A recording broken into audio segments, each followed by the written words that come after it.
Hello everyone, कैसे हैं आप सभी। उम्मीद करती हूँ कि आप सभी कुशल मंगल होंगे और यूट्यूब के चैनल नॉलेज हब में आपका स्वागत है।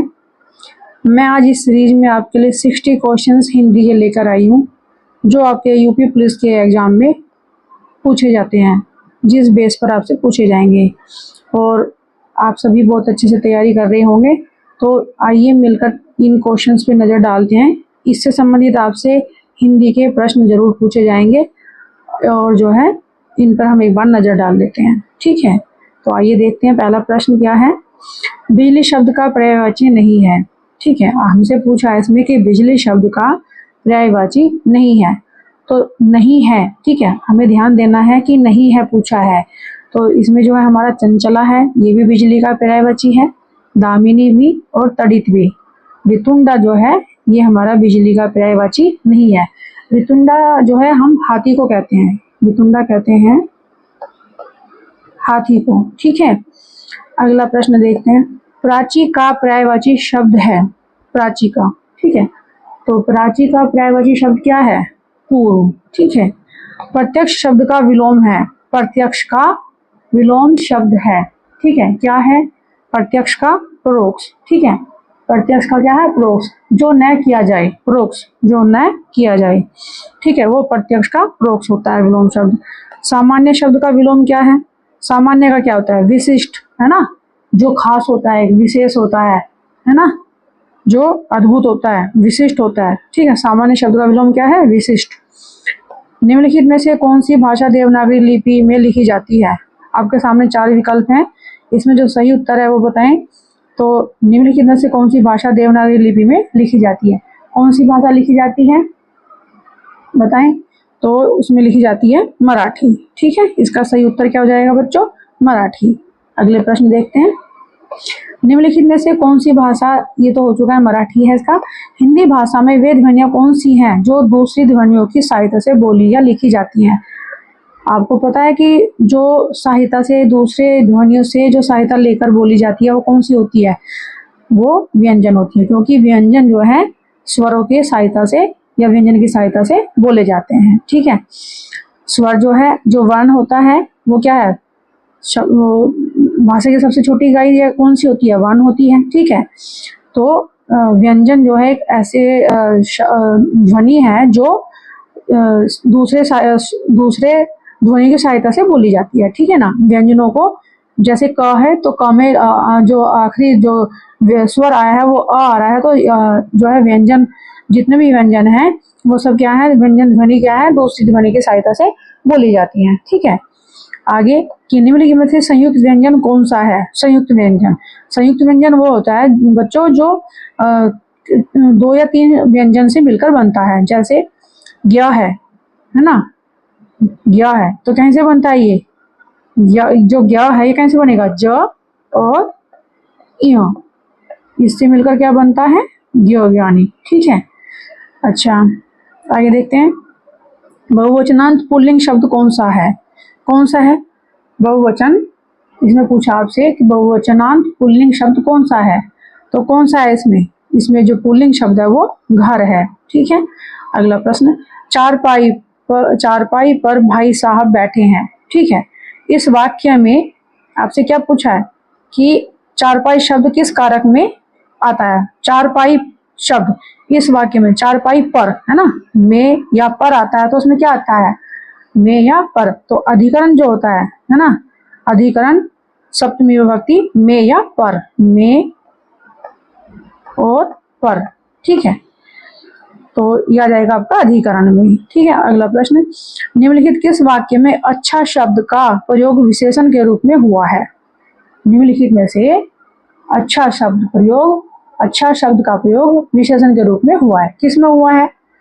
तो तुमने अच्छा किया जो आ गए, यह स्थान बहुत अच्छा है ना, विशेषण के रूप में है ना, जो किसी की विशेषता बता रहा है। तो किसकी विशेषता? स्थान की विशेषता बता रहा है इसमें। तो यह स्थान बहुत अच्छा है, तो जो बहुत है वो किसी स्थान की अच्छाई को बता रहा है, तो इसलिए यहाँ पर जो बहुत है ये क्या है? इसका अच्छा शब्द जो है इसका क्या है? ये विशेषण है ना, किसी स्थान की अच्छाई को बता रहा है, तो ये इसका विशेषण हो जाएगा।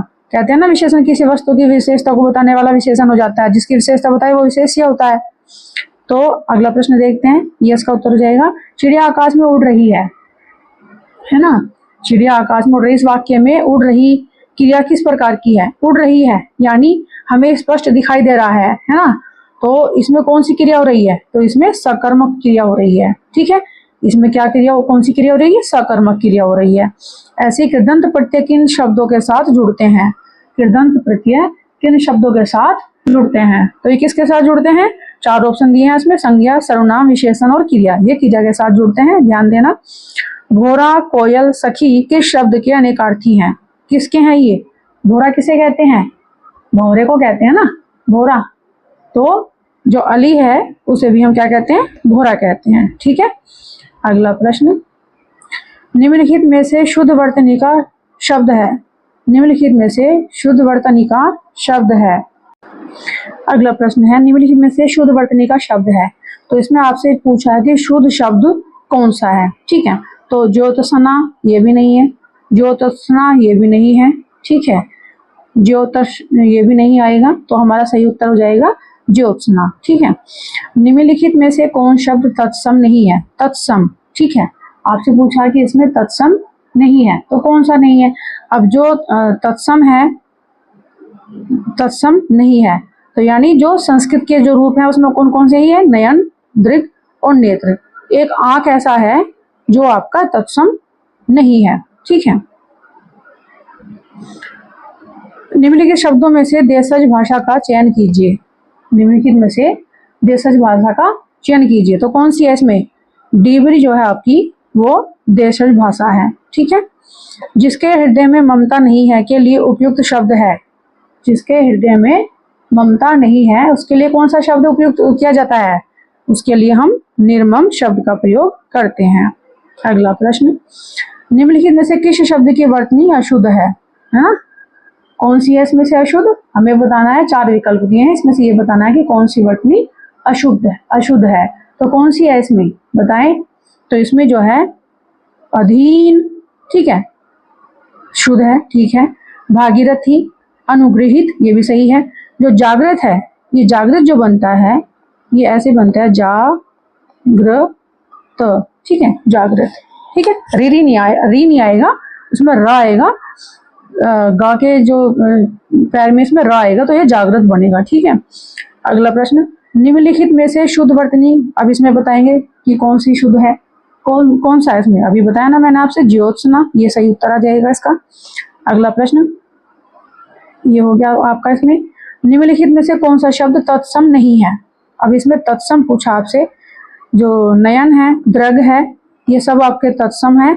एक आंख जो है ये तद्भव रूप है नेत्र का, ठीक है, तो ये तत्सम नहीं है। निम्नलिखित देशज भाषा का डिबरी है उत्तर इसका। जिसके हृदय में ममता ना हो निर्मम होता है, ठीक है। कुछ प्रश्न रिपीट हो गए आपके।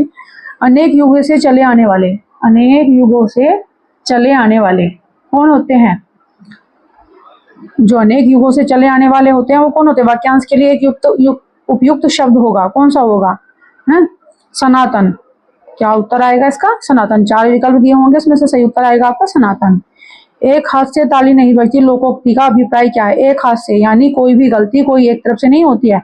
जब 2 पक्षों से गलती होती है तो उसे क्या कहते हैं हम?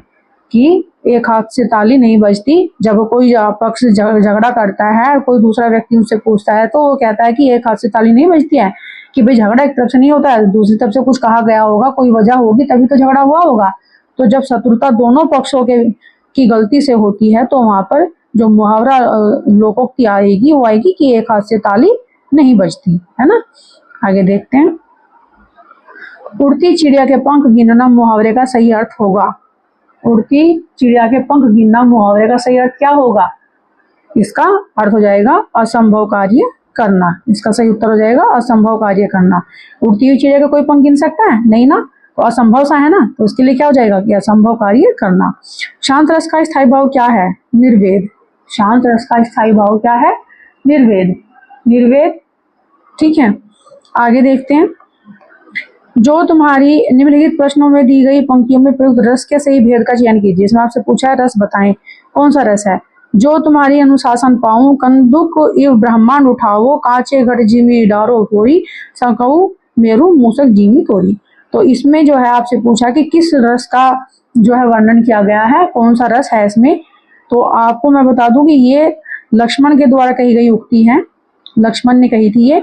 और ये कब कही थी, जब सीता भगवान राम के द्वारा जब वो धनुष उठाने की उनकी चल रही थी ना वहां पर, कि भाई सभा में बैठे थे और वहाँ धनुष, शिव धनुष को उठाया गया था। तो उस समय जनक के द्वारा राम के प्रति जो कुछ शब्द कहे गए थे, उनसे क्रोधित होकर लक्ष्मण ने जो है भगवान राम से कहा कि जो तुम्हारी अनुशासन कहूँ, अगर मैं आपकी आज्ञा पाऊं तो मैं कंदों की ब्रह्मांड उठाऊं, कि इस ब्रह्मांड को गेंद की तरह उठा लूंगा, है ना, कि इस ब्रह्मांड को मैं कैसे उठा लूंगा, गेंद की तरह उठा लूंगा, ठीक है। और कांचे घट जी में डारो फेरी, और कच्चे घड़े की तरह मैं इसको फोड़ दूंगा, है ना, कच्चे घड़े की तरह मैं इसको फोड़ डालूंगा। और सुमेरु पर्वत को मैं क्या मूली की तरह क्या करूंगा, मूली की तरह तोड़ सकता हूँ। तो इसमें क्या है, वीर रस, है ना, इसमें वीर रस बताया गया, क्योंकि लक्ष्मण ने भगवान राम को जो ये उक्ति के द्वारा कहा कि मैं, अगर मुझे आप आज्ञा दें कि मैं आपको आपके कमलों के चरणों में कुछ कहना चाहता हूँ, कि अगर आप मुझे आज्ञा दें तो मैं इस ब्रह्मांड को क्या कर दूंगा, गेंद की तरह उठा लूंगा, और कच्चे घड़े की तरह मैं इसको फोड़ दूंगा, और सुमेरु पर्वत को मैं मूली की तरह मोड़ दूंगा या तोड़ दूंगा, ठीक है। तो इसमें वीर रस बताया गया है। अति मलिन वृष भानु, ठीक है, अति मलिन वृष भानु कुमारी, अधमुख रहित उरद नहीं चितवत, ज्यो गत हारे थकित जुआरी, छूटे चिकुर बदन कुमिलानो, ज्यो नलिनी हिसकर की मारी। इसमें आपको रस बताना है कि कौन सा रस है।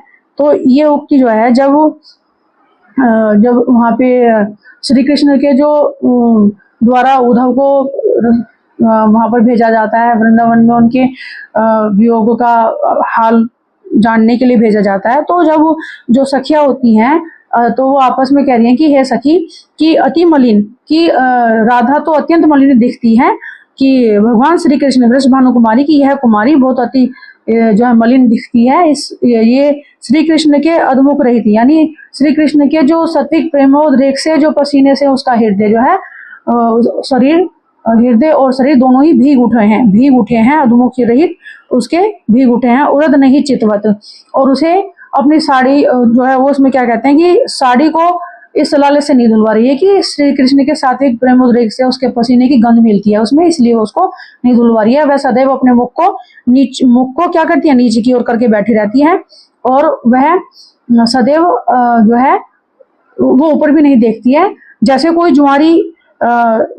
जुआरी है ना, जुए में अपनी पूंजी हारकर उदासीन मुख को नीचे लटका कर बैठ जाता है ना जुआरी, जैसे कोई जुआरी अपनी पूंजी को, संपत्ति को हारकर जुए में वो नीचे की ओर मुख करके बैठ जाता है, उसी प्रकार से ये भी राधा भी अपने जो है मुख को नीचे की ओर किए बैठी हुई है, और उसके बाल इस तरह से बिखरे हुए हैं, जैसे कि उसका मुख कुम्हलाया हुआ दिखाई दे रहा है, जिसके कारण उसका मूल क्या है, कुम्हिलान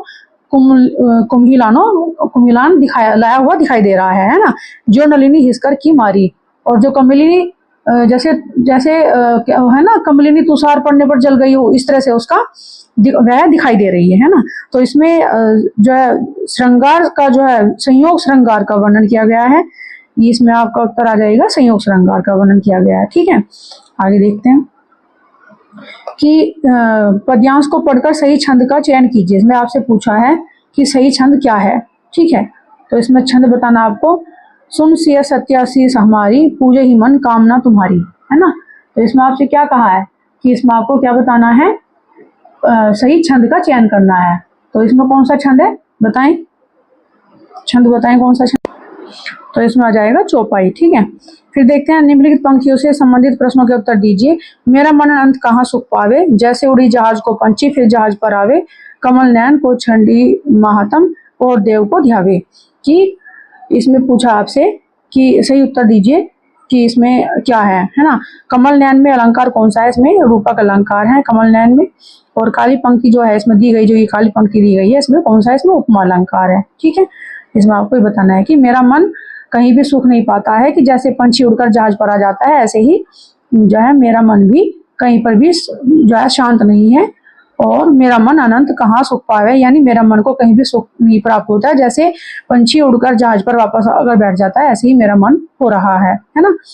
अगला देखते हैं।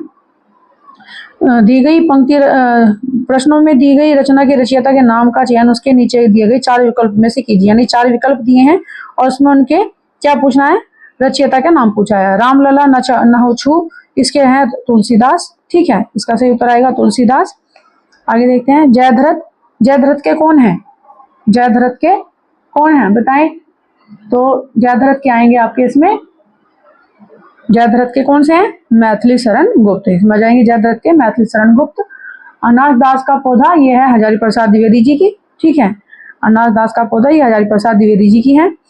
निम्नलिखित कौन सा वाक्य शुद्ध है, इसमें पूछा आपसे कौन सा वाक्य शुद्ध है। तो उसने मुझे पास आने के लिए कहा, उसने मुझसे पास आने को कहा, उसने मुझे पास आने को कहा, आने को, उसने मेरे को पास आने के लिए कहा, ये भी नहीं है। उसने मुझे पास आने को कहा, आने को कहा, ये भी गलत है। उसने मुझसे पास आने को कहा, ये भी गलत है। उसने मुझे पास आने के लिए कहा, ये हमारा सही उत्तर हो जाएगा, ठीक है, शुद्ध वाक्य हमारा ये हो जाएगा। निम्नलिखित में से कौन सा वाक्य शुद्ध है। अब आपके सामने 4 विकल्प दिए हैं, इसमें से आपको शुद्ध वाक्य बताना है कि कौन सा वाक्य शुद्ध है, ठीक है। तो तुम्हारे में से कोई काम नहीं हो सकता, है ना, तुम्हारे से कोई काम नहीं हो सकता। नेताजी की मृत्यु शोभजनक है ना। फलों का विक्रेता मुझे प्रतिदिन फल दे जाता है, वाक्य शुद्ध है, ठीक है।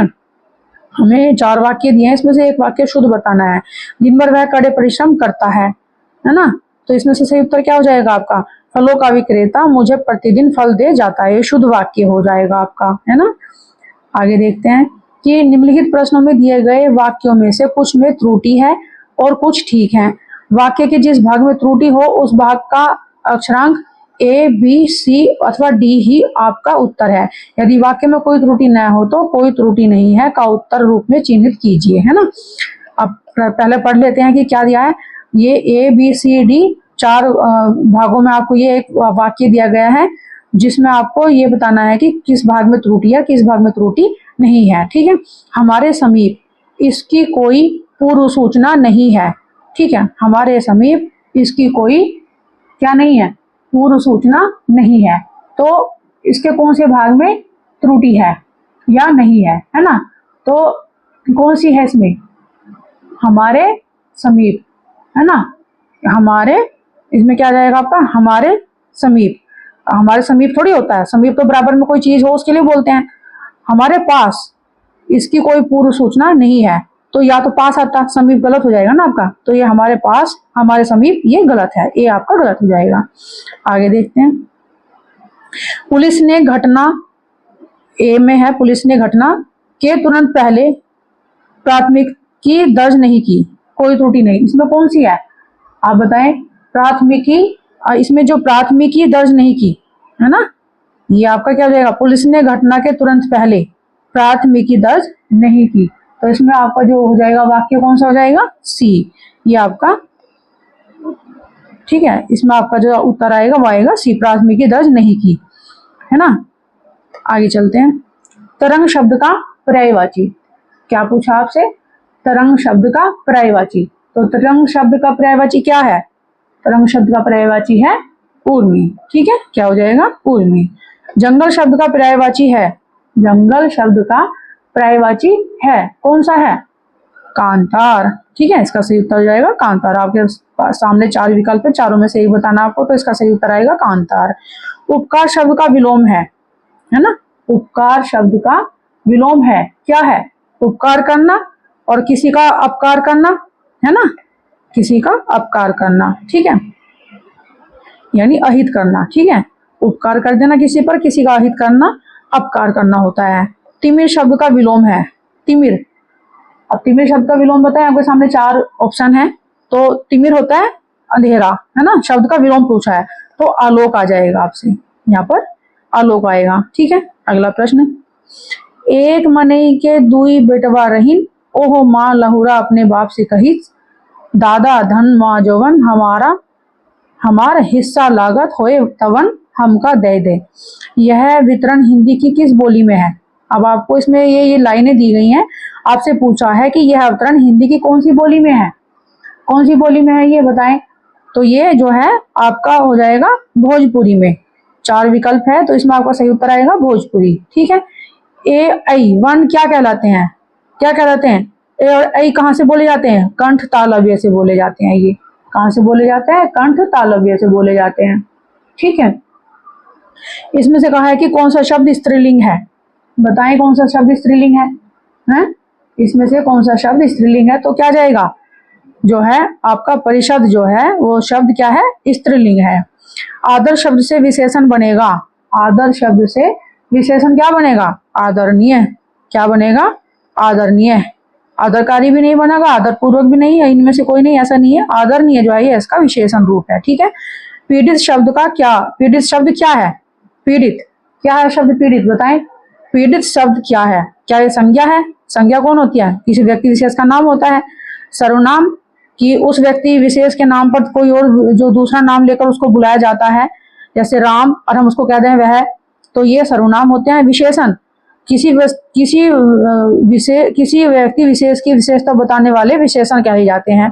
अब राम पीड़ित है तो राम कौन है? संज्ञा हो गया, और पीड़ित क्या है? विशेषण हो गया, क्योंकि ये राम की पीड़ित होने की विशेषता को बता रहा है, तो ये विशेषण हो जाएगा पीड़ित। ठीक है। क्या हो जाएगा? ये विशेषण हो जाएगा। आगे देखते हैं। जो बहुत मंद गति से, क्या है इसमें कि जो बहुत मंद गति से कार्य करता हो उसके लिए एक शब्द है। क्या है? जो बहुत मंद गति से जो है कार्य करता हो उसके लिए एक शब्द क्या आएगा? क्या आएगा उसके लिए? मंथर। क्या जाएगा? मंथर। उचित अनुचित का ज्ञान रखने वाला इस वाक्यांश के लिए सही शब्द क्या है?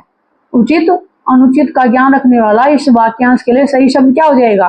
तो कौन रखता है? जिसके पास विवेकी बुद्धि होती है, जो विवेकी होता है उसके पास उचित और अनुचित ज्ञान रखने वाला ज्ञान जो है विवेक होता है। ठीक है।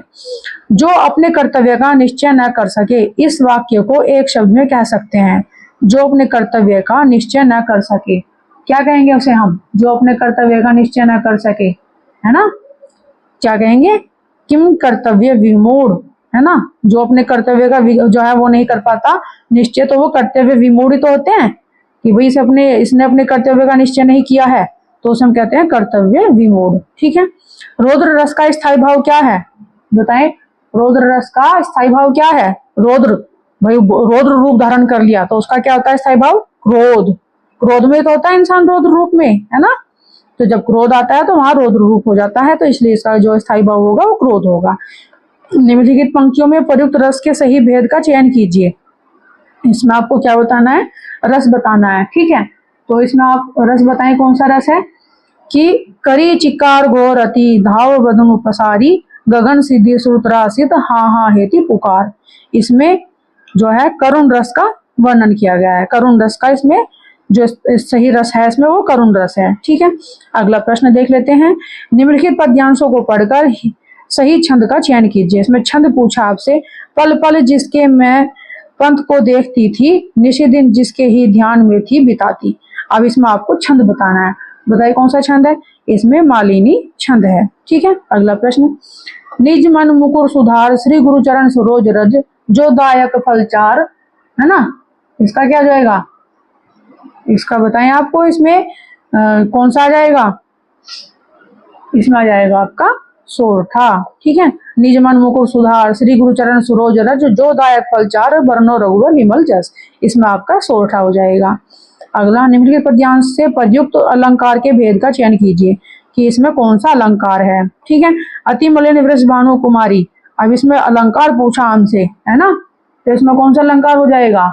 इसमें हमारा उपमा अलंकार आएगा। इसमें उसके भगवान कृष्ण से उसकी जो बालों की मुख की तुलना की गई है, उसको कुंभलिनी के समान बताया गया है कि जब वो उसके मुंह पर उसके बाल पड़े हुए थे, और जैसे जुआरी से उसकी तुलना की गई है कि वो इस तरह से बैठी है जैसे जुआरी अपनी सब कुछ संपत्ति को थकार कर मुख को नीचे करके बैठ जाता है, तो यहाँ पर उपमा अलंकार होगा। तरनी तनुजा तट तमाल तरुवर बहु छाए। तो बताइए इसमें क्या है? तरनी तनुजा तट तमाल। इसमें क्या हो जाएगा आपका? तरनी तनुजा यानी अनुप्रास अलंकार हो जाएगा। ठीक है। क्या होगा इसमें? आपका अनुप्रास अलंकार होगा। अगले देखते हैं। निम्नलिखित प्रश्नों में से दी गई रचना के रचयिता का नाम बताएं। ठीक है, साहित्य लहरी किसकी रचना है? बताएं किसके साहित्य लहरी? साहित्य लहरी सूरदास की रचना है। ध्रुव स्वामिनी किसकी रचना है? ध्रुव स्वामिनी जयशंकर प्रसाद जी की रचना है। ठीक है, रानी केतकी की कहानी किसकी है? रानी केतकी की कहानी इंशाअल्लाह खां की, इंशाअल्लाह खां। ठीक है, ये आपसे पूछे जाएंगे इस तरह से कि रानी केतकी की कहानी किसकी है। इसमें आपको 4 ऑप्शन दे दिए जाएंगे। इस तरह के प्रश्न पूछे जाएंगे कि बुक की रचना के रचयिता कौन है। तो आप देख लें कि रचयिता इनके जो है रचना है और उनके रचयिता पूछ ले जाएंगे। तो इनकी रचना दी है साहित्य लहरी के सूरदास है, ध्रुव स्वामिनी के जयशंकर प्रसाद है, रानी केतकी की कहानी के इंशाअल्लाह खां है। और पो 12 होना मुहावरे का अर्थ क्या है?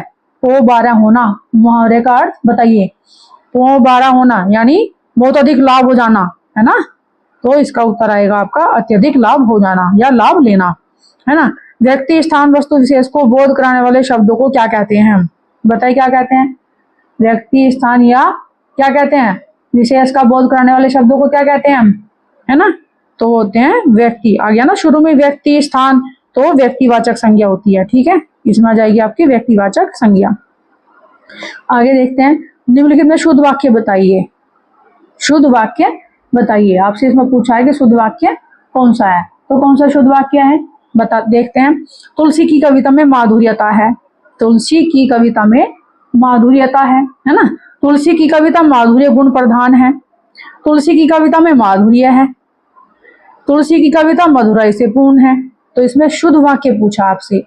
माधुर्यता विशेषण है ना, माधुर्यता ये उसकी विशेषता बता रहा है कविता की, तो माधुर्यता इसकी जो है ये आपका सही उत्तर हो जाएगा। तुलसी की कविता में माधुर्यता है। ठीक है, निम्नलिखित में अशुद्ध वाक्य, अब इसमें यहाँ से आपसे शुद्ध पूछा था फिर अशुद्ध पूछ लेगा, तो ये आपको एग्जाम में इससे बहुत ज्यादा कंफ्यूज किया जाएगा कि कभी शुद्ध पूछ लिया जाएगा और कभी अशुद्ध पूछ लिया जाएगा आपसे। तो आप कंफ्यूज ना हो जाएं, ध्यानपूर्वक प्रश्नों को पढ़ना है और फिर उनके जो 4 विकल्प दिए हैं उनके जो है उन चारों विकल्पों को बहुत अच्छे से देखना है, पढ़ना है। एक बार नहीं 2 बार पढ़ें और सही उत्तर का चयन करेंगे। ठीक है, तो इसमें से पूछा कि अशुद्ध वाक्य बताएं, तो अशुद्ध वाक्य क्या है इसमें? तो इसमें वह अपना चश्मा भूल गया, है ना। पिताजी ने मुझसे कहा तुम तो अपना काम करो, ये सच्चे इंसान है। अब इसमें बताओ कि अशुद्ध वाक्य कौन सा है? तो पिताजी ने मुझसे कहा सही वाक्य है। वह अपना चश्मा भूल गया, ये भी सही है। ये सच्चे इंसान है, ये भी सही है। तुम अपना काम करो, अगर ये होता तो ये सही हो जाता, शुद्ध हो जाता, लेकिन तुम तो अपना काम करो तो ये क्या हो जाएगा? अशुद्ध है। ठीक है, तो वाक्य की दृष्टि से तुम तो अपना काम करो ये हमारा अशुद्ध वाक्य हो जाएगा। आगे देख लेते हैं, निम्नलिखित में इस तरह का आपको प्रश्न जरूर दिए जाएंगे कि आपसे त्रुटि पूछ ली जाएगी और त्रुटि में जो वाक्य दिए जाएंगे वो 4 खंडों में 4 भाग में दिए जाएंगे, ए, बी, सी और डी। उसमें आपसे पूछा जाएगा कि किस भाग में त्रुटि है और किस में नहीं है। अगर त्रुटि नहीं है तो त्रुटि नहीं है का ऑप्शन चुनेंगे। ठीक है, आखिर स्वच्छता और व्यक्तित्व में आकर्षण पैदा करने की ज्वाला किसमें नहीं होती, है ना। आखिर स्वच्छता और व्यक्तित्व में आकर्षण पैदा करने की ज्वाला किसमें नहीं होती। अब इसमें आपसे पूछा है कि त्रुटि कहाँ पर है ना। तो आप इसमें क्या कहेंगे कि आखिर स्वच्छता और व्यक्तित्व में आकर्षण पैदा करने की ज्वाला किसमें नहीं है ना। तो इसमें आपका क्या पूछा कि शुद्ध जो त्रुटि हो या त्रुटि नहीं है, तो आपको कुछ जो सही है या ठीक है कौन सा बताना है कि त्रुटि नहीं है। तो इसमें बताना है आपको कि ज्वाला किसमें नहीं होती। ये आपका उत्तर आ जाएगा सी। ये आखिर स्वच्छता और व्यक्तित्व में आकर्षण पैदा करने की ज्वाला किसमें नहीं होती। ठीक है, तो आपका सी जो है इसका उत्तर आएगा। मैच प्रारंभ होने के 10 मिनट बाद बहुत जोर की वर्षा हुई। ठीक है, तो इसमें पूछा आपसे कि मैच प्रारंभ होने के 10 मिनट बाद, मैच प्रारंभ होने के 10 मिनट बाद, है ना, जोर की वर्षा हुई। तो आपका मैच प्रारंभ होने के 10 मिनट, ये जो पहले वाला आपका ये उत्तर इसका हो जाएगा। ठीक है, मुकदमा दर्ज होने पर पुलिस ने अभियुक्त से पूछताछ की। मुकदमा दर्ज होने पर, है ना, तो इसका सही उत्तर क्या हो जाएगा? मुकदमा दर्ज होने पर। ठीक है, ये आपका हो जाएगा। तो इस तरह से आपसे आज मैंने आपको ये 60 क्वेश्चंस की हिंदी की जो बहुत ही महत्वपूर्ण प्रश्न थे जो आपसे यूपी पुलिस में या किसी भी एग्जाम में आपसे पूछे जाते हैं से संबंधित मैंने आपसे प्रश्नों का डिस्कस किया है। यह जो क्वेश्चन की सीरीज थी आपको कैसी लगी, मुझे लाइक करके या लाइक करें, शेयर करें और कमेंट करके बताएं। ठीक है, उसका और देखने के लिए बहुत बहुत धन्यवाद। Thank you.